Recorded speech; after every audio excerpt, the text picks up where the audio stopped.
श्री सद्गुरुदेव भगवान की जय। श्री सद्गुरुदेव भगवान की जय। श्री सीताराम सरकार की जय। श्री राधा रमण लाल की जय। श्री गौरी शंकर महादेव की जय। सभी दर्शकों और भक्तों को चरणों में कोटि कोटि प्रणाम। सबको प्रेम भरा जय जय श्री राधे, जय जय श्री सीताराम। आज सभी भक्तों को साधना में आपको ऊपर उठाने के लिए बहुत ही एक ऐसी सुंदर युक्ति बताएंगे जो शायद ही आपने कभी सुनी हो और आपकी साधना में निश्चित लाभ होगा। चाहे आप ध्यान मार्ग में हो, चाहे जप मार्ग में हो, किसी भी आप उपासना को कर रहे हैं, बहुत ध्यान से सुनना। साधक की सबसे बड़ी गलती ये होती है, जब वो जप कर रहा होता है या ध्यान कर रहा होता है, तो जो हमारे इष्ट देव हैं, जो ध्येय हैं, उनका ध्यान हम कहीं बाहर रखते हैं। हमारे मन में ये सोच होती है कि वो प्रभु इष्ट देव कहीं बाहर हैं, मेरे में ही है और मेरा जो मैं है इसी में है। क्या ये बात आपके ध्यान में रहती है? आप हमेशा ये सोच के ध्यान करते हैं या जप करते हैं कि जैसे आप उदाहरण से समझेंगे, जैसे आप किसी व्यक्ति का ध्यान कर रहे हैं, संसार में किसी व्यक्ति का ध्यान कर रहे हैं, तो व्यक्ति तो बाहर कहीं है, लेकिन व्यक्ति का ख्याल आपके भीतर है, तो इसको आप ध्यान कहते हैं। जैसे धन तो बाहर हमारा रखा हुआ है, लेकिन धन का जो ख्याल है वो हमारे भीतर आ रहा है, इसी को हम ध्यान कहते हैं। मतलब हमारे इष्ट देव कहीं न कहीं हैं और मैं यहाँ उनका ध्यान कर रहा हूँ।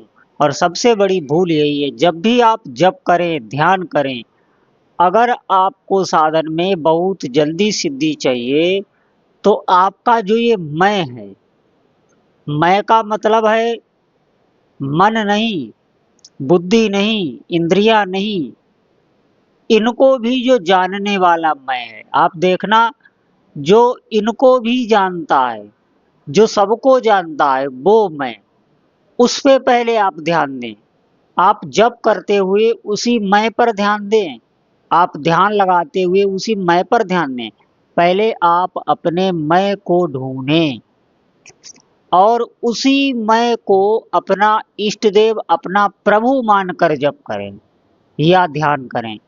आप देखना कितनी जल्दी सिद्धि मिलती है। प्रायः आप देखना अधिकतर लोग यही बताते हैं, ये बहिर्मुखता वाली बात है कि हम जिसका ध्यान कर रहे हैं वो कहीं और है और उसका बैठे हुए हम यहाँ पर ध्यान कर रहे हैं, और ध्यान क्या, उनका ख्याल, उनकी स्मृति हम यहाँ पर कर रहे हैं। तो आप समझें कैसे आपको अपने में उस तत्व का अनुभव होगा, कैसे आपको अपने में अपने इष्ट देव का अनुभव होगा। आपके दुख तभी दूर होंगे, आपका मन तभी निर्मल होगा जब आप अपने में अपने प्रभु को देख पाएंगे।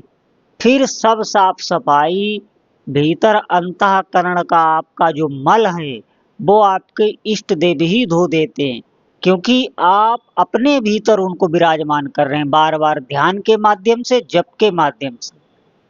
जप और ध्यान दोनों एक ही बात है, मैं कह रहा हूँ। आप जप से भी अपने प्रभु का ध्यान करते हैं और ध्यान से भी ध्यान करते हैं, तो दोनों के लिए मैंने आपको बताया है। जब आप भीतर ध्यान करेंगे तो सबसे पहला आपके साथ ये होगा कि आपका मन निर्मल होने लगेगा। प्रभु के आने से पहले ही घर की साफ सफाई हो जाती है। जैसे कोई बड़ा पदाधिकारी आपके नगर में, आप जहाँ रहते हैं उस गांव में कोई बड़ा नेता मंत्री आने वाला हो, तो आप देखना पूरे नगर की साफ सफाई इतने अच्छे तरीके से कर दी जाती है।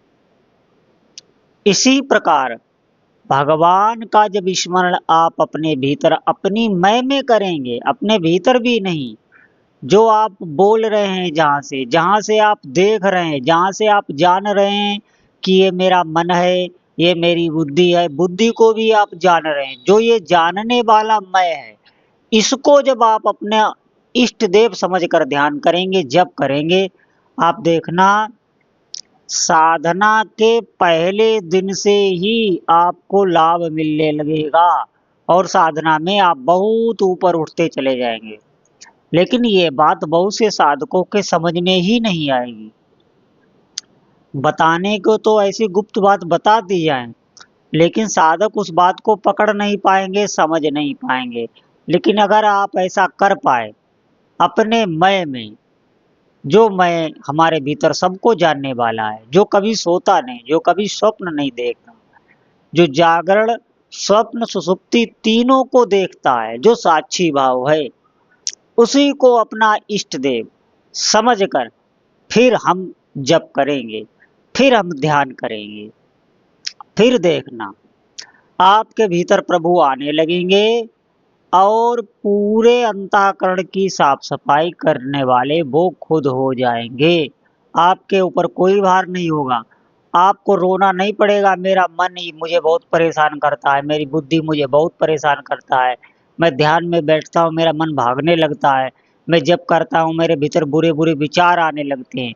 आप ऐसा करके देखें कुछ दिन, फिर देखिए आपका जीवन दिव्य होने लगेगा।